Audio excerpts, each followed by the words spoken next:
We're talking about 1999's The Best Man today, providing a breakdown of one of the most pivotal scenes in this black cinema rom-com classic. We're breaking down the scene where Lance and Mia finally walk down the aisle after Lance has learned that Mia slept with his best friend Harper back when they were all in college. Crazy story. Well, that's The Best Man in a nutshell. I'm Heit. And I'm Cheri. And you've discovered Axiom Amnesia.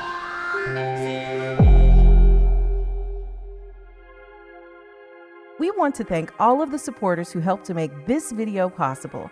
If you want your name to appear alongside these contributors, make a one-time donation via Cash App, or you can head on over to patreon.com/Axiom Amnesia to enjoy all of the benefits of becoming a monthly subscriber.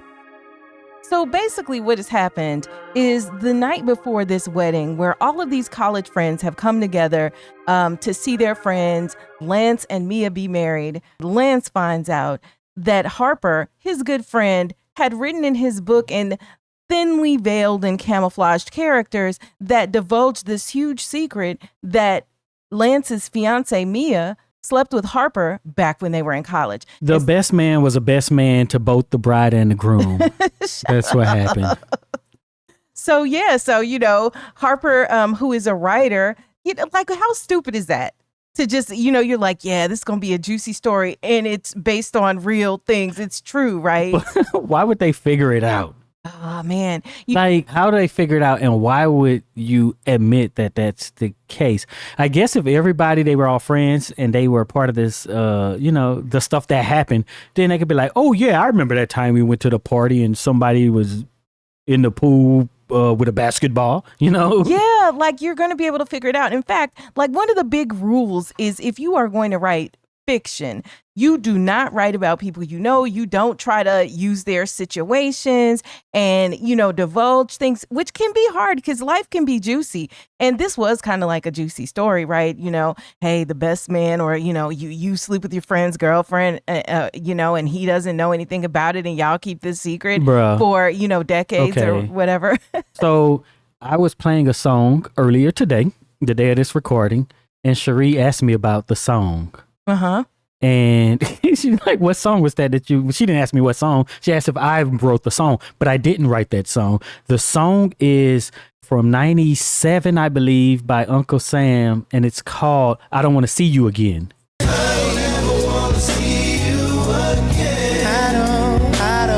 Oh, yeah, I remember that song. And do you know what the song is about? Do you remember that? Oh, it's been so long since I heard it, but no, I don't. Okay, so I'll tell you this, and then I'll share a story that I was going to share on my other channel, Heit the Great, if you're into music. But so the song is his best friend got with his woman, basically. And then the best friend writes a letter to this guy, the guy who's singing, and then and then he tells him basically that, your love is ending, but my love is beginning with your woman. And that's the story. I vaguely remember, the details of such a salacious scenario. Yeah. But so there's this other song that came out in 1997. So this one may have been 96. I think it was the next year, by 8Ball of 8Ball and MJG, rapper out of Memphis, right? And it's called My Homeboy's Girlfriend. And it's basically the same thing. But I think it was kind of inspired by Scarface. You know how that all happened in Scarface. So I think it is because when I was in the military, there was this guy, right? And he came to work one day and he told us this story of how he done something with his friend's wife or girl, something. I mean. And but then, when you're in the military, you share all sorts of things. Like you go, ooh, listen to this song and stuff, right? So we would like make I guess you call them mixtapes, but we make mix CDs and put different songs on it. So you can sharing other people's cultures and stuff, right? Yeah. And he really, after that, he really took to that song, My Homeboy's Girlfriend. Man. By 8Ball. Listen, you said like mixtapes, and I have to just interject here for those young ones among us, as we're talking about this, like mixtapes back then didn't really mean the same thing as they mean now. Like now, if somebody's like, yeah, my mixtape, right? And they're talking about, where they have, I guess, typically it's hip hop, right? Where they've put together songs and they appear on a non-official album, right? Is that the actual technical definition these days of a mixtape? These days, I don't know if they even exist these days. But at least if you're young-ish, but not as, not as old as us, right? A mixtape became basically just random songs all put together in a compilation. Yes, but what we used to do back in the day is, number one, when there were CDs and cassette tapes, what we would do, and we would do it when there were CDs, but you had to have a burner and be able to burn the songs, is all the good songs, because we weren't buying every album and there was no Spotify and we weren't streaming music way back in the day, man, your friend would get the new album or the new whatever, and then they would put together like a slow jams cassette tape or whatever, and it would have all the good slow jam songs that you would just pop in, and or whatever type of cuts. That's I don't know if they would do y'all use that language like, oh man, that's the cut? No. That's like an old language. Yes. But you sound very old right now. It's old language, but I don't know if it was old and regional. As in other words, that language definitely was used in Chicago. I think that was a record company speak, so maybe went across. But yeah, because when they talk, when they do their interviews, this cut right, they'll be like, oh man, that's the jam, that's the cut, right? That's what they used to say back in the day about these songs. And so all the good cuts you would put on a cassette tape. I know a lot of y'all remember this. And then you just play your tape. And, in reminiscing, because I was talking to my mom recently about music and songs, just like this type of thing, how I never knew how any song started a lot of times, because I would record it off the radio. And, a lot of times they're fading the songs in on the radio. And you get the song, you get it clipped off, right? So never exactly know, like you miss part of that first verse. So that's another interesting story, because, those I mentioned, that I mentioned is two songs, that speak to the scenario that's similar to the subject matter of this movie, right? But by the same artist, 8-Ball and MJG, they had this song, and I had a recording. And I knew all the words, but parts of it were missing. I don't know if it was from a scratch CD or something, but I don't know if we had those CDs back in those days. But for some reason, my recording was bad. So some parts of the song was missing and stuff. And then we would be at school, rapping it, you know what I'm saying? And then and you just didn't know what it said. And I was like, wait, I don't have that part. But that's just, that was how it was. It was imperfect back then. We didn't get to enjoy it. And then a lot of times if you were buying bootleg cassettes from the bootleg man, just like probably y'all remember bootleg DVDs and bootleg VHS tapes and stuff, right? Well, they also had bootleg, albums, not albums, but cassette tapes, right? They'd sell, the bootleg man would sell those too. And the sound quality would be terrible a lot of times. And so, but you wanted to hear the music, and that was literally the only way you could hear it, if you couldn't afford to buy it, or if you didn't have a friend who would loan you the album or the tape. So anyway, just a little history that we always try to interject. Like, y'all young people do not understand the struggles we had. And it just points to like the stuff that's going on. When this movie came out, in what year? The movie came out in 99, right? So then, around that time, you connect these things to other things that was going on. Maybe books, magazines, those songs and stuff, right? So, and then they put songs in the movies and stuff. And then, as you just have this whole, this whole je ne sais quoi, this whole aura of the time. The zeitgeist is all part of the zeitgeist, right?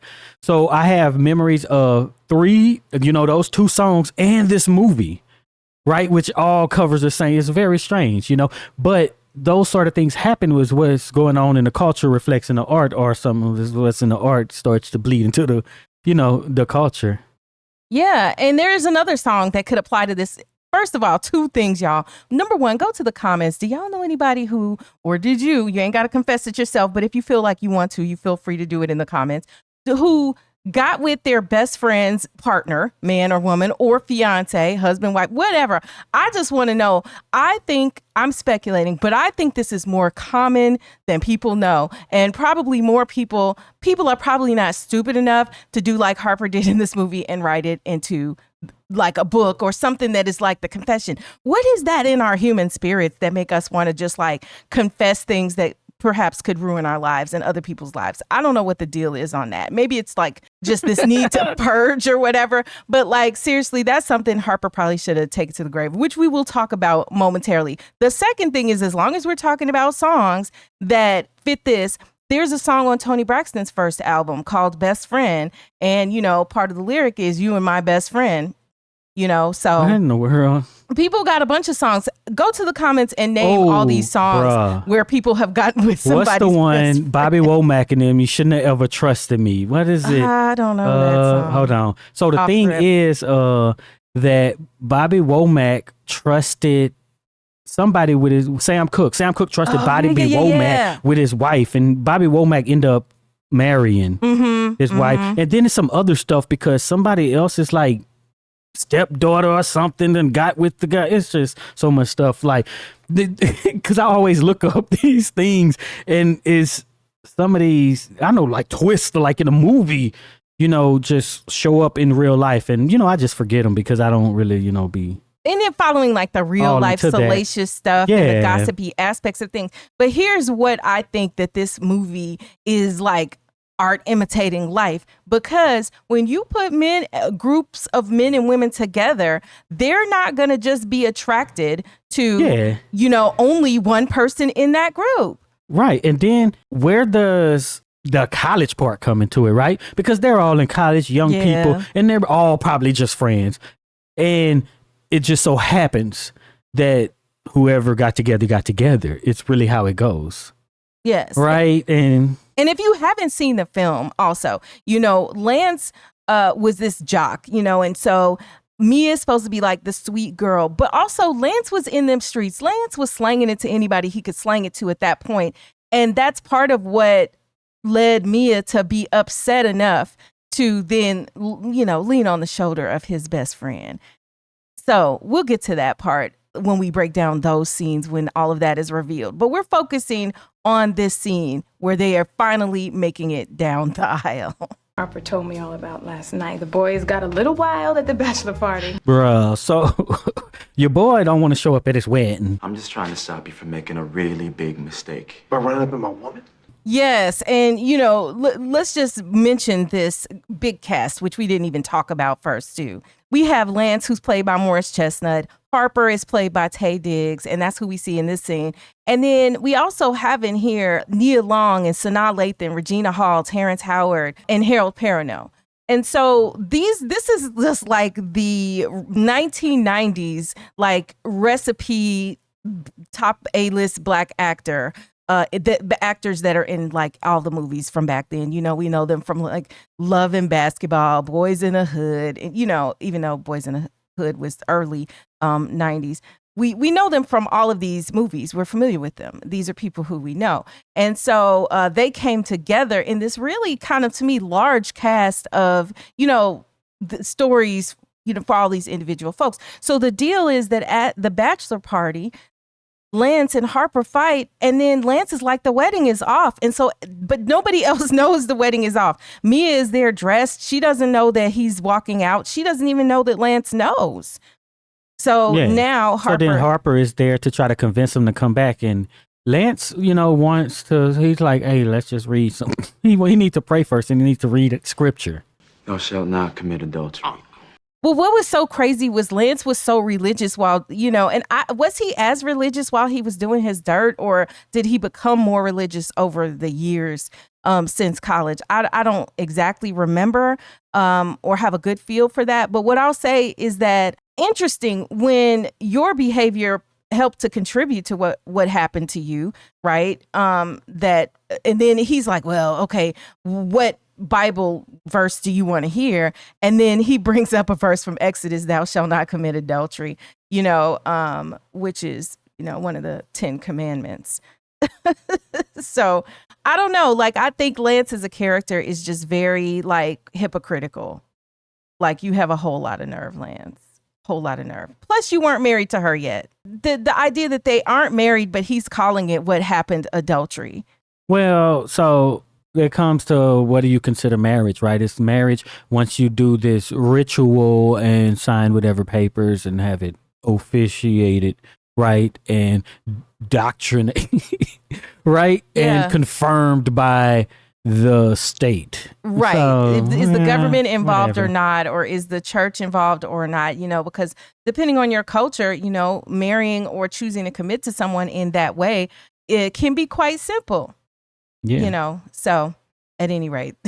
So then we get the thing that in this movie we have been waiting for. We get Harper actually admitting to Lance that he did sleep with Mia. He's like, oh, you want everything to be perfect. You want to believe that your wife to be is perfect. You want to believe that you're perfect, this perfect professional athlete. And it's not that way. Yeah. And a long time ago, Mia slept with your best man. Like that line always. Does Mia know? Mia slept with your best man. Does Mia know that he knows? Mia does not Right? know that he It's- knows. It's right. yeah, we'll get to it. But yeah, I think that's just a caveat that is just overlooked in the execution of this scene. That Mia is unaware. So yeah, like that's an important point. Mia is unaware that all of this is happening. So this is her special day. They're trying not to ruin their special day. Even Sanaa Lathan's character, who is Harper's current girlfriend, long-term girlfriend, Robin, she is there trying to run interference because she knows. He'll wait for me. It's my day.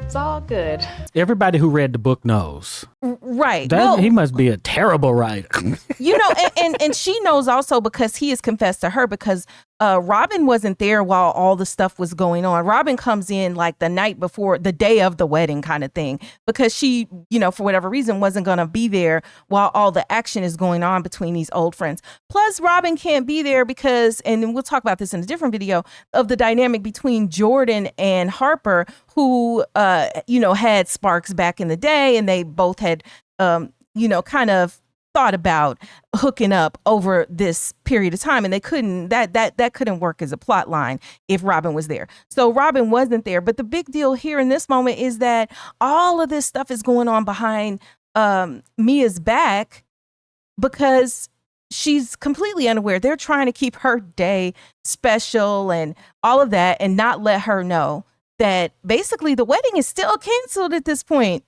Yeah, but it's the thing is try to keep her day special, but she had a part in it, so that's weird. Like she know what happened. It ain't like she's unaware. She know the dude who gonna be standing there when next to him when she walked down the aisle, she smashed. Like it's the whole idea of don't let her know that this is going on, because all right. The men who watch the videos on the channel is going to be like, see, just protecting the woman, right? Because that's basically what it is. But that is the sort of thing you have to do when you're writing a movie or a story like this, right? Because, you have to have this kind of a conflict that's going on. But the whole thing is protecting her from her own doing when she isn't just an innocent victim in all of this. Because she still deserves her untainted special day in a white dress. I thought you were going to say she deserves to be exposed or something. But, that's very true. And I think it's hard because, again, a lot of these films will polarize us down gender lines. Yeah. And even back then, but I think not as bad as it is now. Back then, when we saw this film, I don't think that we would have concluded, and this is why men are trash, and this is why women are trash. And, we wouldn't have been like, that's why we don't, want to see black love happen. Yeah. It'd be like, that's why there should be forgiveness and you should have grace. Yeah, there's supposed to be like the moral to the story, which is forgive. But like in this situation, I just think it is easy to dismiss Mia's part. If you're a woman that's just been dogged out by this dude and embarrassed by his behavior. Or if you invested in the story, right? Because that's what so the characters are going to be flawed and everybody could be wrong in a story, but you still have to come out on the other side where, the protagonist or the main character is, overcoming whatever they're trying to overcome. I don't even know why, but he's overcoming his own ego. Basically. But if we look at a subplot of Lance, right? Yeah. Then he has to overcome whatever, and it just makes for a good story, I guess. As long as it's not that we just view everybody as terrible, and that's easy to do now, right? If you're just looking at it, a lot of people they talk about these movies now, and then that's just how they go through it. Let's just point out how everybody was wrong in every everybody was the situation, villain. and the Everyone story is was the terrible. villain. Every movie is terrible because everybody is wrong in every story. Yes, how so-and-so Because was the real villain. without weighing those other things too, right? Because I put weight on different people's discretion. Well, in reality, you got to recognize that these are stories. Indiscretion. Yes, these are stories. So the difference is that while we can use stories to kind of have generalizations about certain themes and ideas and stuff that happen in people's lives and hey, scenarios, what would we do? You got to understand the story is set up to be interesting. If everyone was actually perfect and did all the right things, we wouldn't have an interesting but story. it's weird that everyone in the movies and the stories and books and stuff can all be wrong, but in our real lives, we have people that we just exalt and just say they're perfect. Nobody can ever say anything negative. They never done anything negative. They're the greatest person ever. Yeah. When I think celebrity worship, Yeah, celebrity, definitely like that. And then when they are shown to be human, then, we are like, they're canceled. But it's denied by a bunch of people, right? If an activist come out and say some celebrity should be doing more, then everybody be like, no, they doing everything and they don't have to do anything. You don't know what they doing behind the scenes. But if it was a movie, then you'd be like, yeah, they wrong they're too. Trash. Because they didn't do anything. Yeah. And so there's that piece of this dynamic that is happening, but it presents, I think, a fairly common type of situation. And I don't know, like that would just be, what they're asking in this situation, the level of forgiveness. But you know what it reminds me of? It reminds me, see, the thing that makes this so wrong is the secrecy aspect of it, right? But if it wouldn't have been a big deal if, let's say, she had dated Harper first. They got together and hooked up. But the other part was Mia was a virgin. Oh. Yeah. And that's the other thing, right? He's thinking that Mia ain't never slept with nobody but him. We that's a huge other thing, right? Yeah. He's like, I went and smashed all these girls, but she's only been for me. Right. And it's switched, right? Because you have the wood, right? And the woman doesn't want to get married, and it happens over and over. And it's always the women can get over these cheating episodes, right? But then they put it where, okay, this is going to be a man, super masculine man, full of testosterone, who plays ball and cheats with all kind of ladies, right? And she's a virgin and everything, and the nerd friend, right, is the one who knocked her down. You know what I'm saying? But he has to overcome this, and the only way he can do it is through the Lord. Yeah, I mean, but I like the proposition, though. Yeah. I like the proposition because you're right. The common scenario is going to be the woman's been cheated on, and Is she still going to marry the guy who was all in them streets, and now he gets the reward of a dutiful wife? Like, is that going to be what happens? And in this case, it was a different kind of forgiveness that was asked. And of course, we do know that that they do have another Best Man movie, and then they did the series. We're not kind of going to consider that because at the moment we saw this and see this movie, we don't know the future and what it holds for Lance and Mia. All we can be is in this moment. There are two other things I wanted to mention that just kind of come to mind when it comes to other people being other folks, sleeping with them, dating them, previous things. Now, I grew up in a larger city where the pool of people to date is just going to be much bigger. In Chicago, you grew up in a smaller town, right? And you talked to me, at one time you were like, everybody is somebody's ex. Like you said that or something, I'm paraphrasing, but something to that extent. And if you meet somebody, you're probably going to know somebody else. If they have, past partners, you're going to know them. You don't know one of them. So this notion that somebody being somebody X makes them off limit, somebody else's who know's ex makes them off limits, doesn't exist to the same degree that I feel like maybe it just did, Which, I don't know, does it make you, more reasonable, gracious people? in that sense. You know what I'm saying? Because you have to get over some things. I think it makes you more understanding. Yeah. Because like when I even look at like kind of just the examples of being from a smaller town, how like, you know, when you look at it, you're like, oh, I went to high school with this dude who is also so-and-so's uncle, who is also, you know, so-and-so's, you know, baby daddy, who is related to somebody who you knew from where, you know, like everybody has a connection, and those connections are not quite the same when you come from a bigger place. So you're not challenged to be that person. But what about if you go off to a place like college, right? Then the pool gets very small. Is the pool small at college? If you go to a PWI. Oh, I see. If you go to a PWI and then you're only dating, you know. Yeah, but if you go to a HBCU and let's say the population's 15,000, you know what I'm saying? That's an interesting. Because it's not like people are always all out in the community and stuff in that same way. Right. I mean, that's interesting. Spending all your time on campus and dating within. So, and it's, you can imagine how you would have these friend groups like, you know, with Mia and Lance and Harper and whatever, where, you know, it's all of y'all who maybe, you know, met various ways, you know, because Mia and Harper were on the school paper together. Yeah, it happened one time when I was in school. So we had you know, I went to a PWI and there was a bunch of freshmen and maybe some sophomores who were black, right? And we would all hang out and stuff, right? And I was, you know, so sometimes, you know, I would be with some of the girls, right? Or a girl, right? And one of the other girls. So one time I was talking to this other girl who I was interested in. And she was like, well, I saw you with your girlfriend. And I'm like, wait, what? Who was just basically another one girl of the people who's in the group. So, you know, but everybody knows everybody. Everybody sees everybody. It's like the same sort of a thing as if you were in a smaller city. Well, what you might not have known is maybe that she had claimed you. Bruh, no.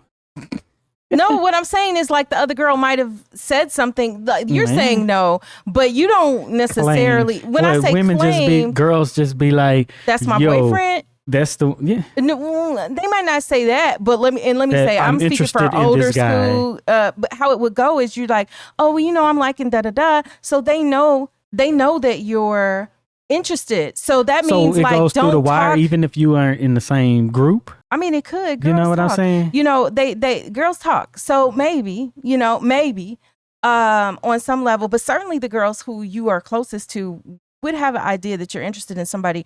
And it's just like the courtity of the fact that they're not going to go after the same dude. Now, the rules may have changed in 2024. What I'm saying is, so if the other girl is not a part of that group, you know what I'm saying? Then I just assume that she would not know. Yeah. Well, whatever. Anyway, that's just the point that, you know, this sort of thing just happens. It does. I mean, and back to what I was saying earlier, when you put men and women there in a group together, this is the type of thing that could occur. Yeah, and then the thing that happened was some people started dating and stuff. You know what I'm saying? Like, it just happens. Yeah. Like, dang, okay, y'all together now. You about to ruin this whole friend group. That's fine. Because then nobody ever thinks of it that way. That's cool. We ain't gonna be hanging out no more when y'all break up. But that is kind of like true. That's kind of true, because it's gonna, you know, there'll be dividing lines. Somebody's gonna be the villain. You know, when it all goes down, it's never usually that amicable. Somebody's always wrong, and you're right. It does change. And then so it's a man and a woman, and then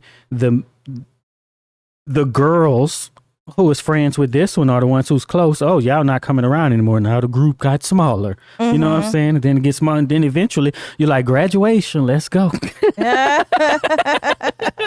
Then you all by yourself on graduation. Yeah, because I do think it's unrealistic that a group of college friends would not have more hookups either. You know what I mean? Like, just 4 years. 4 years of hanging out. somebody's going to have dated somebody or at least thought about it or wanted to and maybe didn't act on it. Kind of like what you see between Harper and kind of like what you see between Harper and Jordan's character, where, you know, they had a vibe that just, you know, was never able to be realized at that point. But, you know, it was still in both of their backs of both of their minds. Right. So if this is the group that survived, right? Because every year the group is going to get smaller. Because people are going to drop out, transfer and stuff. Maybe some new people come in, but you know, that tight-knit group are going to get smaller. So what it seemed like is that's kind of what happened. And this is the group that kind of remained.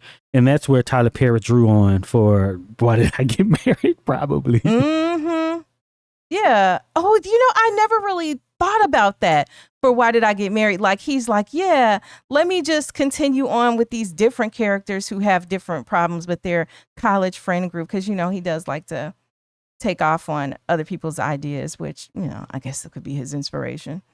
There's no monopoly on movies about college friends later on. Well, so I started writing a novel many years ago, and one of them I basically took on How You're Learning, which was one of my favorites, you know. And it was like, oh, this guy is putting a poster up on his wall, basically from the opening scene from How You're Learning. So, you know, you get inspiration and stuff, and, you know, sometimes we get theft, but that's a different story. It is. But yeah, so let's see how and if he's able to convince Lance to move forward with this wedding. Yesterday, you said yourself that you would forgive her. So are you calling me a hypocrite now? Okay, so basically they're going back and forth, and Harper is just like, man, come on, you're not being realistic in all of this, right? Yeah. But Morris Chestnut was showing out. I don't know how long he had to practice this. You know how people go over their monologues and stuff, but he did a little thing in this little part right here.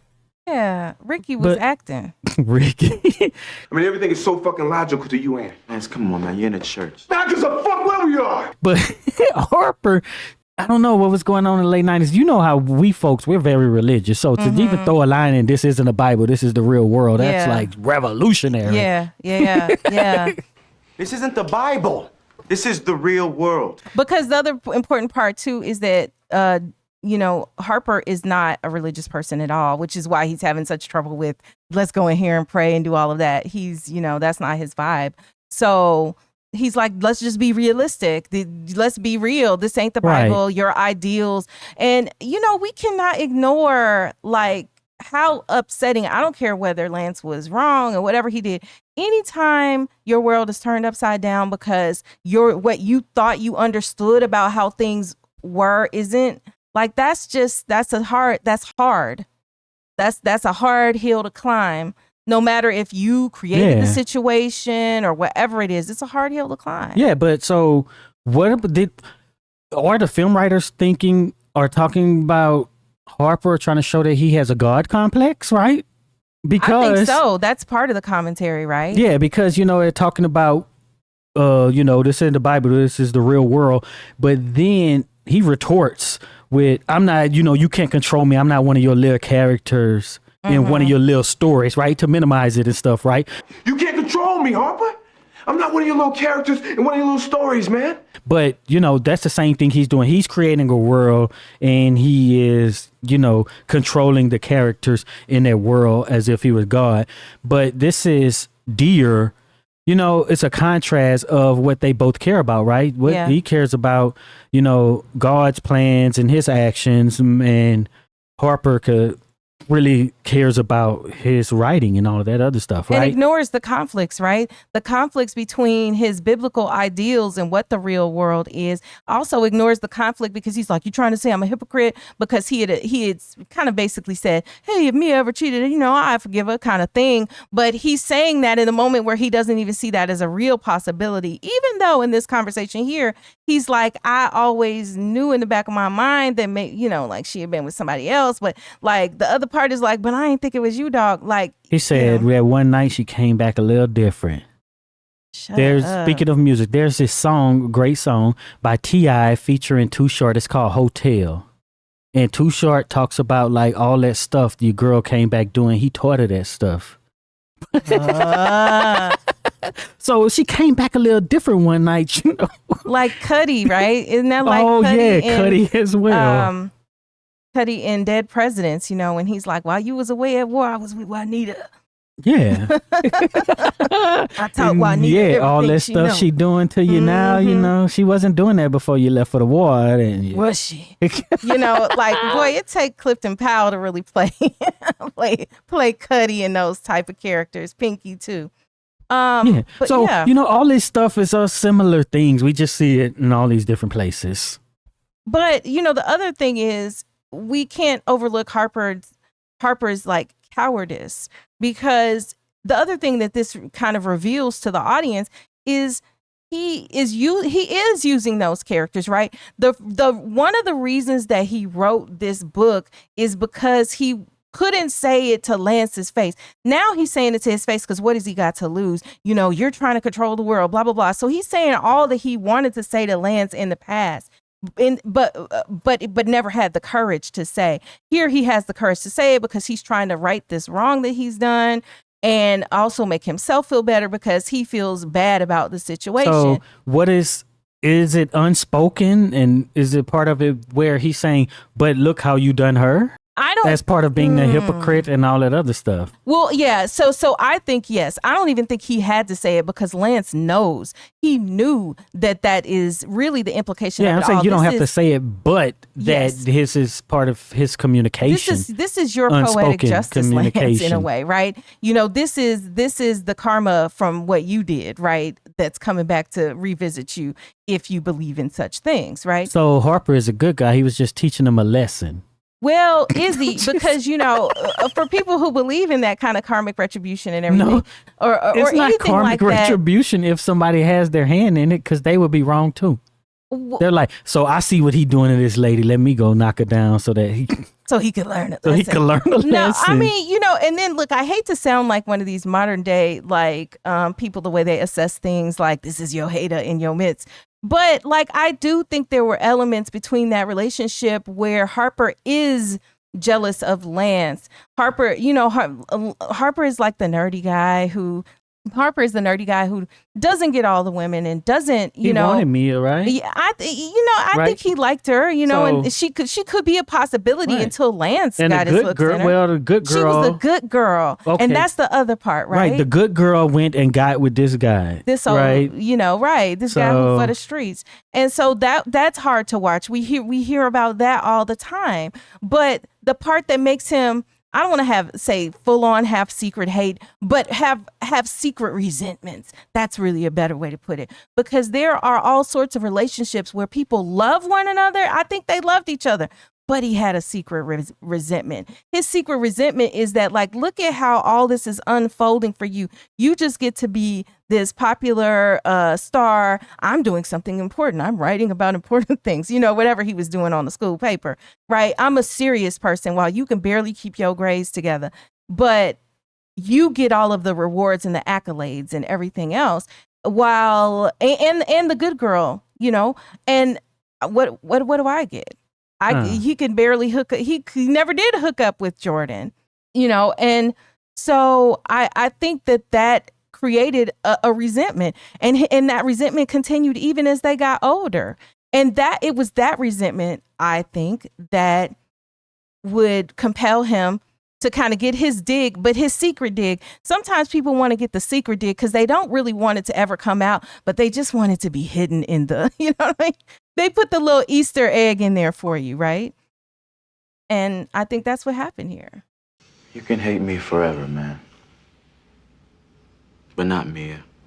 So he delivered some lines right there, right? You know, Yeah. after saying you can hate me forever, but not Mia. Y'all made for each other and all that stuff. Man, you're staring your ideal woman in the face. And you know, I was listening to another song, Joe, I Want to Know, from back in the day, and I was just thinking, this doesn't work today. You can't make a movie like this. You can't make a song like that, you know, because Joe is talking about it's amazing. What do you say? I want to know what turns you on, so Yeah. I can be all that and more. I want to know what makes you cry, so I can be the one who makes you smile, right? Like that's simping in 2024, 25. Yeah, it is. Or even think about, we were just talking about last night, the Babyface Yeah. song, As Soon As I Get Home. That's the song. Oh, Yeah, it's Babyface. Actually, go look up Babyface Soon as I get home. He's talking about I'll pay your rent, I'll be your lover, I'm gonna cook dinner for you, I'm gonna do everything for you. Just because I love you so much. And that was not back in the, maybe it was considered simping, but it's certainly, made for some good romantic love songs back in the day. There was this idea of, okay, we in the streets or we pimping and stuff, right? And then the simping is the stuff that regular people do. Now regular people try to act like they have the morals of a pimp, which is very twisted. Backwards. But because of, individualism, consumerism, capitalism, it's like, why would you want to make somebody happy? Why you need somebody else to be happy? Just make some money. Make money. You know what I'm saying? Like love is just, and caring is just wrong. Yeah. And I don't know if people actually believe it. I guess if you do kind of manifest it, right? If you just keep saying it and, keep consuming it, then eventually that's going to be you. I don't care about nothing, Yeah, it nobody. works like a mantra, right? Yeah. The things you repeat to yourself is just eventually will become part of you. Yeah. And then be like, I hate everything. Nobody should be together. I'm happy. Yeah. But I'm very positive and happy. Why would then you try to get it on other people? Why would you get married? Why you want to be in a relationship? Why you worried about what I do? I don't want to get. Yeah, what that got to do with me though? Speak for yourself, right? Why you got to try to convince somebody else if everything is so great in your land? Yeah. And we also see in this scene where it becomes evident that Lance will walk down the aisle. And he's like, hey, but you got to deal with your issues too, Harper. And Harper's like, what issues I got? I'm not getting married. I'm not. Right. You better find a way to deal with your issues too, man. And then he tells him, he forces Harper to pray with him. And he's like, acknowledge him, Harper. And Harper's like, who? What are you talking about? So I suggest that you acknowledge him, Harper. Him who? And of course, Lance is talking about God. And then he tells him, like, you promised to get me over that broom. Like, you said that you would get me over that broom no matter what. Do you remember that? I remember. And then you backed your monkey ass out. You recognize the strength of God and respect it, right? You recognize his strength and you respect it. And that kind of reminds me of like something from Proverbs. Proverbs chapter 9, verse 10 through 12, where they talk about wisdom begins with respect for the Lord and understanding begins with knowing the Holy One, right? And so for these younger people, I think we're starting to see them develop some level of wisdom, because the wise thing in this situation is for him to go with the woman who he loves, who loves him, who did make a mistake, but he's forgiving, trying to forgive, and not cheat yourself or her out of the life you could have in the future. So did you just remember those verses? No. Oh, okay. No, I looked it up while we were talking, because I'm like, You remembered the quote, and then you found, okay. And then I found the quote, but yeah. And it's funny because, one time I was, how, when you're younger, you're trying to be philosophizing and whatever. And I had said something and I'm like, yeah, wisdom begins with, and being less familiar at that time with it. I don't even know what I said. It began with him, and I said it around my father trying to, I was with my dad trying to, be just as smart as him at a much, much younger age and much less wise point in my life. And he was like, well, according to the Bible, wisdom begins, with basically respect for God or understanding that you ain't the wisest. You know what I'm saying? That like, you're not the biggest thing. At least that's another way to interpret it, is that you're not the one, right? But when you're young, the world is more centered on you and your own mind, right? Anyway, so yeah, that's what it made me think of. So he's relying still. Now he's like, okay, everything ain't 100%, but I need you to help me get through this moment, because still, that they done did the do. And now you're about to walk down the aisle and you wonder if you're making mistakes, So Lance is having a hard time in this moment. And then this beautiful song with Beyonce singing that I always liked. Beyonce? Yeah. Man, I didn't know that. What song is it? It's this beautiful song with Beyonce and Mark Nelson. And it's After All Is Said and Done. And how appropriate for this situation, right? After all is said and done, because a lot got said and done.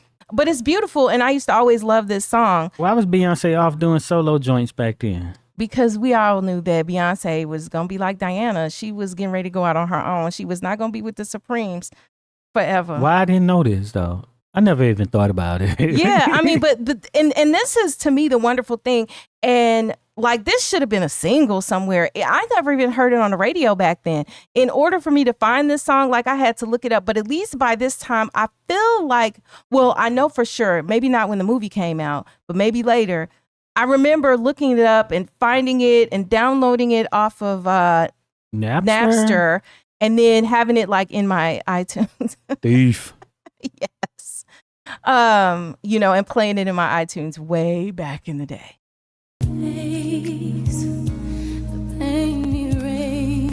Warren Campbell produced this song. Oh, okay. It makes a lot of sense. Mm-hmm. Yeah, Warren Campbell. Yeah, it's a beautiful song. And if you listen to some of the lyrics, like I say, y'all just go look it up online. You can find it and listen to this song after all is said and done, Beyonce and Mark Nelson. And if you don't know who Warren Campbell is, y'all know Mary, most of y'all do. Warren Campbell is married and is a great producer and whatever in his own right, and singer and musician and all that. He is married to one of the Marys. Yeah. Yes, he's married to one of the Campbell sisters from Mary. Yeah. And actually, he was the one who helped write and produce, I believe but definitely produce Shackles, the song that got big that put Mary on the map way, way, way, way back in the day. So, it's not surprising. But the lyrics in this song, like, first of all, Beyonce sings, I just think in a very calm, pre-current Beyonce type of way back then. And I just thought the song was beautiful. The lyrics are it sounds beautiful, and then the lyrics are even more beautiful. Part of it is like, when the pain is erased and everything is clearer as the parts that you're hearing Beyonce singing. And then the thing that's interesting about what Mark Nelson is singing is he's like singing parts where, because of you, this woman, I'm looking at you. Because of you, I can live fearless and protected.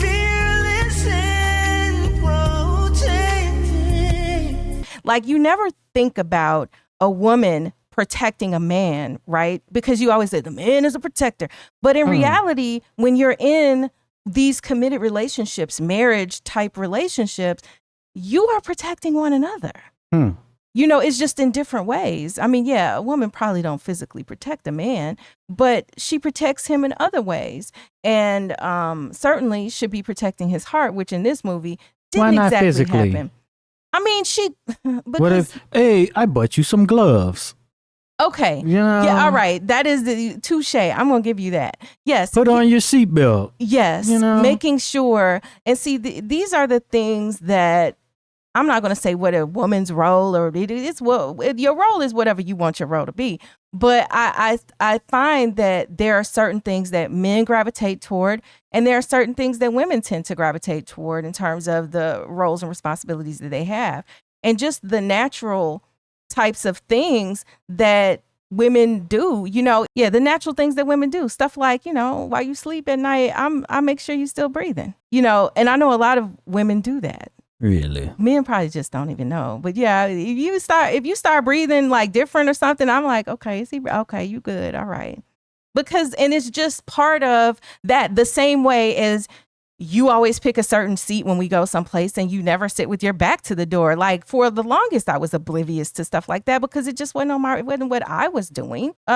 We protect each other. We protect one another, and not just, I mean, we're talking about relationships here, but even we should be doing that just as people, protecting the ones who we love in whatever ways that we can, So, but yeah, so they're trying to make it down the aisle to this beautiful song. There you are.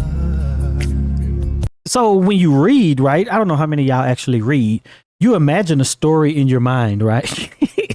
So I'm sure as he read the book, he was imagining these characters doing whatever, right? Yeah. But then it flipped into being him at some point once he realized it was him and Mia and Harper. Yeah. So then while he's walking down the aisle, he's having, quote, flashbacks to something he didn't actually see. Their family and dear friends.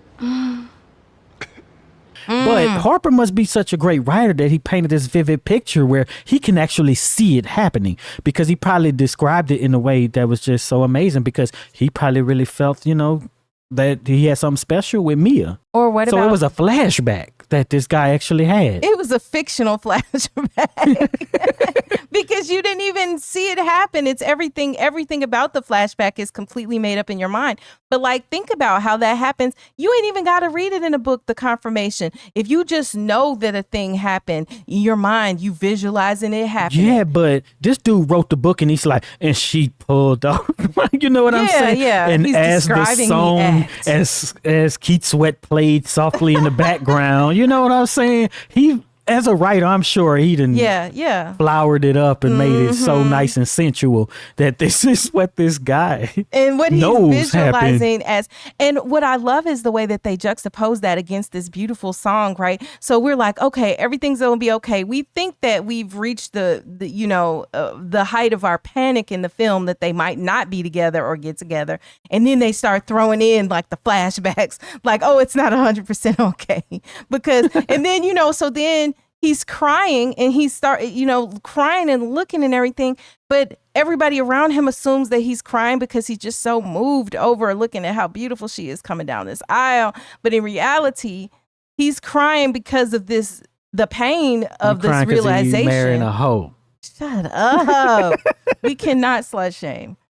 We will not do that. No, but it's a character. Yes. Right? We can't slut shame the character. But no, I mean, I know that was a sarcastic thing, but the point being that like how would any of us feel? Because you ain't had time to process it.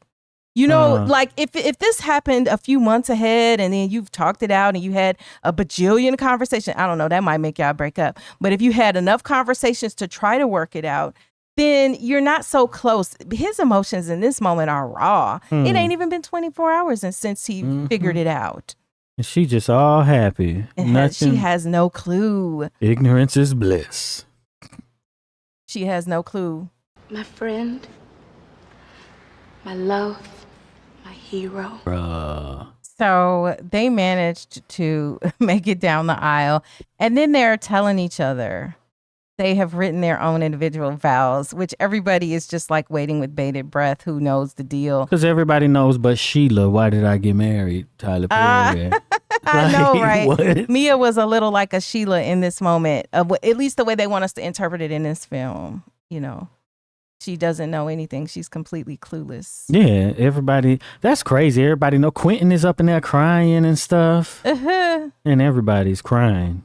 Go to the comments. Do you all think you would have been able to exhibit the level of forgiveness it would have taken if you found out less than 24 hours before the wedding that your spouse, soon-to-be spouse, had slept with your best friend or very close friend, a friend close enough to be your maid of honor or your best man? Do you think you could get over that? How many years ago was that? How many years ago did they sleep together? Okay, let's just say it's 10 years. I don't know. That's a tough one because I think it also depends on how you interpret, because you find out something like that, then you're going to start going back in your mind and replaying whether there was ever any evidence of chemistry between the two of them. And the answer to the chemistry question, if it was the only time, if the answer to the chemistry question is going to determine a lot, if you always kind of had a feeling, or, in Lance's case, if he caught, Harper looking at her butt or something, or her like lingering her eye on him a little too long and he was feeling, then maybe, maybe that would just make it almost impossible. I just think it's hard. I would say this, you're going to have to choose. You can't have them both, probably. And can't have what both? You can't have the best friend and the wife both in this scenario. I don't think. I don't think it's realistic. And then, I didn't really want to talk about the next film, but like we do kind of find out later that Harper and Lance's relationship is damaged. They never get back right. They never get back right. There's spoken forgiveness, but not true forgiveness in this situation. So, I mean, and maybe it's too much to ask of anybody. I think it's unrealistic to be like, you still gonna be my boy and you my friend from. But that's Tyler you Perry know. too, though. The whole cancer thing. Yeah. Yeah. Yeah. You know, and Why Did I Get Married? Your boy had cancer. Is and that yeah? Oh my Yeah. gosh. I never thought about that. Oh Yeah, man. that's Don't Tyler tell Perry. me everything he done snipped if you it off really of wanted to go everything. find it, you probably could. But one thing in this one that was really weird was, the whole kiss. It was the ugliest wedding kiss I've ever seen in a movie. It wasn't a comedy. Like, what the hell was that? And he's He snotty didn't and practice everything. that one though. He all snotty and He whatnot. practiced everything except how he would lean in for the kiss. Come on, Morris. But like he is being plagued as he's saying his vows and she's saying hers, that, with hearing and seeing images and sounds of this infidelity. As I stare upon your angelic face.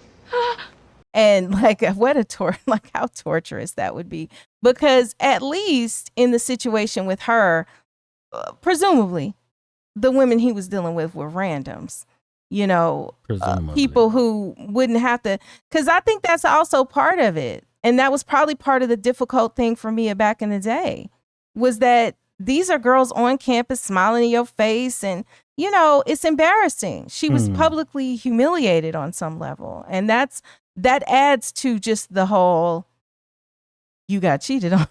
Right. The hard part about that. But I don't know. Would y'all in the comments be able to forgive in this situation? You think you could have married him or her? And do you think you still could have been friends with your friend? I don't, that's tough. That's tough. Because that's a hell of a betrayal right there. Yeah, but that's what happened. So they ended up getting together, getting married, and it's just like nothing ever happened. It's not like nothing ever happened. No, that's what makes this one a little different than the other ones. And generally we could be like, oh yeah, so we could ponder on how did they survive and all this, but we do have a part 2 that, or a sequel that we'll talk about some other time. Yeah, and let us know what other scenes from this movie or from the Best Man Holiday, which is the sequel to this film, that you would like to see us cover. Which scenes are good scenes that we should talk about? And just in general, let us know what you think about this movie. Was this a good movie? I love the proposition of having to think through, a kind of a more flipped and reversed situation. Yeah, and we talked a lot about music. Let us know if you want us to have a music channel where we talk about some music and music videos. Yep, but if you made it this far, type detailed writer in the comments so we'll know you're one of the real ones who stick around to the end. And be sure to check out one of the videos that's on the screen right now.